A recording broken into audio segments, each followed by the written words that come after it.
Fitiavante no manjaka haokololpo ny vahoakamu dia sahirana mijaly avokoa. Fitantanana ny tanora ao amin'ny taratry mazava amin'izao fihiboana izao aloha dia samy hiboka any an-trano daholo ny tanora tsirairay. Zay moa zany ny tena hoe fihiboana zany.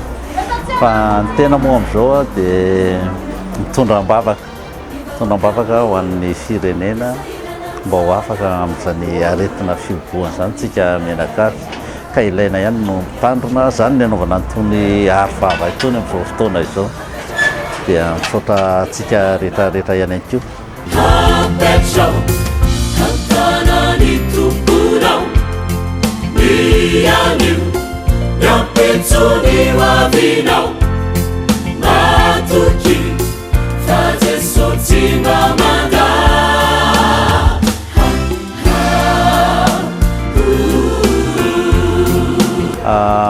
Zava-dehibe aloha dia atao misaotra ny fitondram-panjakana namoaka ny CVO iny ka ny angatahana amin'ny tompo moa an-dRenivohitra daholo mahay zavatra rehetrarehetra mba hiasa amin'ny olona tsirairay hitondra hery sy tanjaka marina izy ary hitondra hery fiarovana ho an'ny malagasy. Iny zava-dehibe zany. Eny antsika koa mbola mikaroka koa ankehitriny mbola miezaka koa ireo dokotera izay mikaroka zany dia mba tena hoe hikapa hitantonina izy ireny mandidy hitany nofony any koa azo ny zavatra rehetrarehetra izay riny tena nafongana an'ity corona virus ity.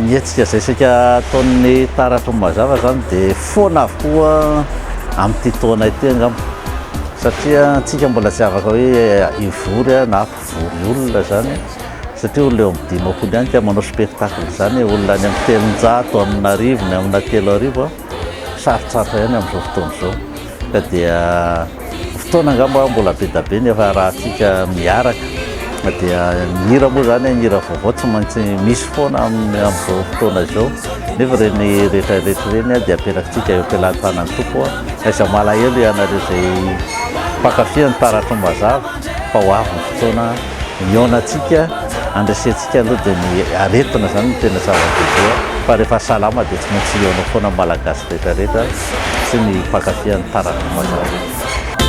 Haro fitikindra mikianao Wanao manatsofina mande Tero le panjaka lehibe. Afatra ho an'ny malagasy rehetrarehetra dia tena aretina ratsy ty aretina ity ka aloha tsika miaro ny tena atsika tsirairay avy amin'ny fampiasana kasibosy izay ho antsika ihany koa satria izy ity sady fiarovana miaro ny vatana ihany koa tsy hidiran'ny mikroba indrindra amin'izao andro rinona izao dia ny fiadanan'ny tompo sy ny fahasoavan'ny tompo ho amintsika tsirairay avy dia kopakopa tanana ho anareo rehetrarehetra.